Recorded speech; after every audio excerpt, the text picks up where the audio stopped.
People, good morning, good afternoon, good evening, wherever you may be. The beautiful news that has been flying around, you haven't heard it from me, and you know that I'm a lover of good news. You know, many of you know me, Mentor Shade Oniroyin, who brings forth good news. Good news this time around is IELTS One Skill Retake.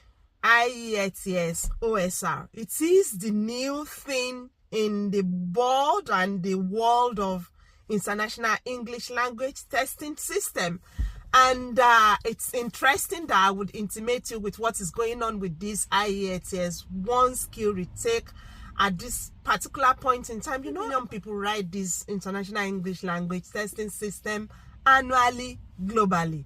So many investments into IELTS. 3 million people write this international English language testing system annually. People are fortunate to write it once and they pass.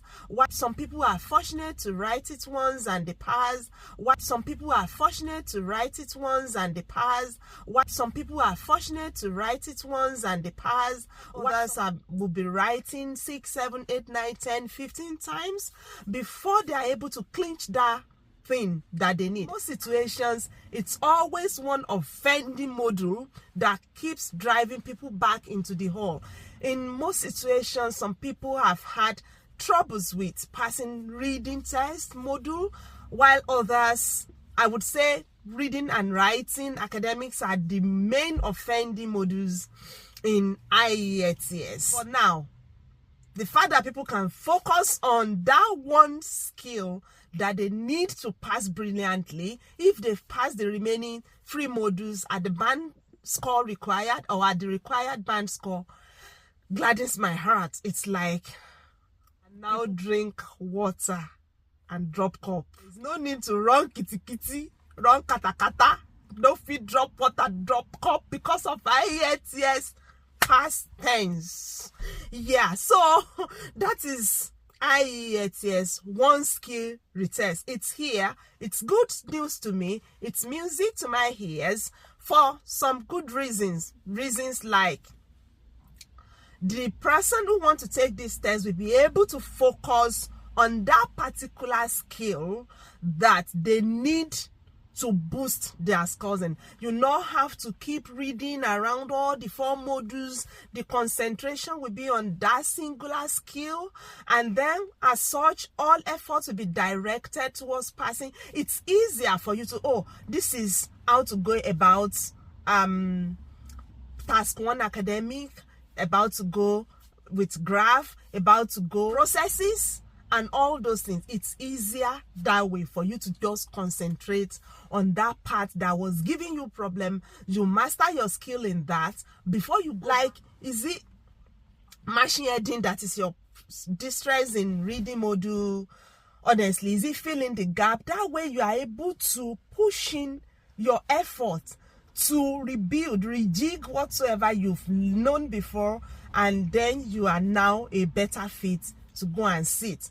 Now, the people that this will hurt most will be people like those who need points to boost their scores, to make them fit for the expression of interest, especially Australia, because Australian Immigration Home Department of Home Affairs is one of the people that are accepting IELTS One Skill Retake, and that gladdens my heart. Why? I've seen situations where people had band 9 in 3 modules, and they possibly had 7.5 in 1 module.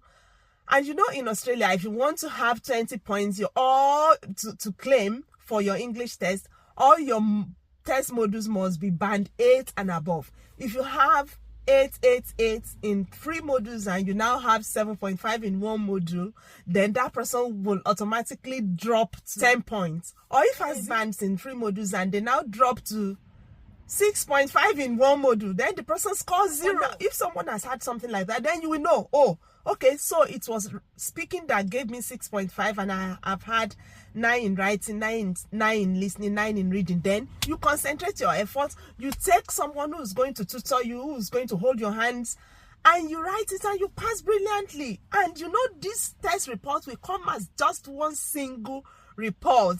You will not, they are not like, they are saying you are matching 2 reports. You know, some people will not accept 2 results when they are matched, like Department of Home Affairs. If you are claiming points, they are not accepting matched reports. It must be a single report. So this test will come as a single report, which is very, very beautiful to me. It's music to my ears. It will save a whole lot of problems for people.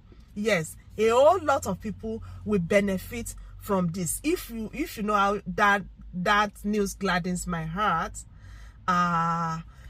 If you mount your camel in my tummy, it's not going to have accident. I don't know how to say that in English.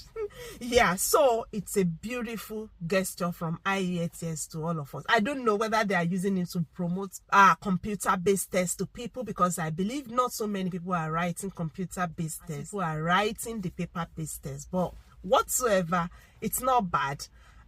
One thing again that may discourage people is the cost, but because the cost is almost like the cost of the whole 4 modules, but then please, as people are writing the paper-based test, chill. Original test scores will remain the same. They will not alter the test reports. Your scores in the previous test you've written, they will not alter them. So it's not like, you know, when people are remarking writing or remarking speaking, in most parts of the world, those scores might not increase, but they don't change. But I've seen people whose score change, reduced before, which is not really good. But this time around, whatsoever, if you've taken the retake, you're going to retain your initial report, and the new results will just be added to it to make a single sheet of report. And you must actually book your test within 60 days of writing the previous test. Now, and you must actually book your test within 60 days of the day you receive your test report, that you will start counting 60 days, so that you don't make a mistake and you waste precious reports. So if you want to do one skill retake, you must book your one skill within 60 days of writing the initial big 4 modules. I love it. Focus on what you want to do. You take a test that you know it's not like you going round and round, or what will come out here, what will not come out. No, you already have an idea of what's going to come out, what they've been asking, and you are able to push in your effort concertedly into that thing that you are doing. Conditions that you must meet to be able to write OSR. You can book the test through your test taker portal. So you just log into your computer and go into your previous test, and then click on the one that you want to retake, and then you are fine. Then you must also have received your result. So if your result is pending, you don't even know. You won't say, when I wrote that test, I did not do very well into listening, so let me book ahead. No, you can't book that ahead. You must have received your report and know what you want to do. So please don't book ahead before you get your report. And like we mentioned the other time, it must be within the 60 days that you've taken the original test. And to succeed in one skill retake, you have to make sure that you've improved yourself, you've practiced very well. If it involves you getting someone to train you, and there are always materials everywhere on internet, on YouTube, I go with Cambridge material every time, because they are the owner of the test and they know what they have been bringing out. And on your test booking portal or your testing portal, there are questions there that you can download that are quite helpful. There are very, very helpful information on your portal. If you know how to access it, that will be very helpful for you. Then you can make the best use of your time.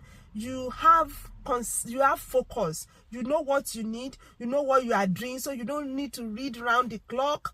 Or if you want to even read around the clock, you are focused. And that one, it helps you to improve on those areas where you've been weak before, and you can then go in and ask it. If you need private classes, you know what you are doing, you know what you need it for. And it helps you to be much more consistent in your practice. Yesterday, and I got it. And so you don't want to go and take another road that is not going to lead you to your desired report. You can do face-to-face preparation for your courses with you can do face-to-face preparation for your courses with you can do face-to-face preparation for your courses with you can do face-to-face preparation for your courses with you can do face-to-face preparation for your courses with you can do face-to-face preparation for your courses with you can test trainers if that's what you desire, and you can go for your free online IELTS practice test. There are apps from British Council that you can use to prepare for your test. To me, it's getting sweeter, and I've looked out for some authorities that are accepting it, like I mentioned before. Authorities that are accepting it, like I mentioned before.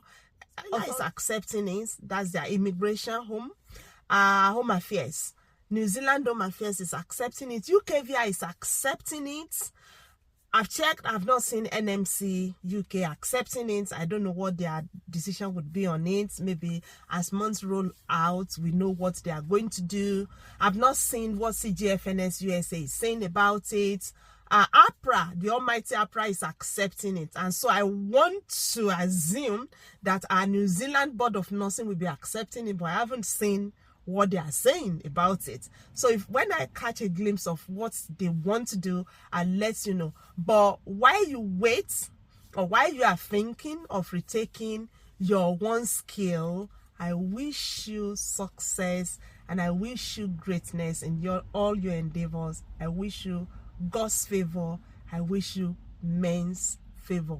Share the good news everywhere. Let's save money. Let's save time, let's save energy, let's bring out success.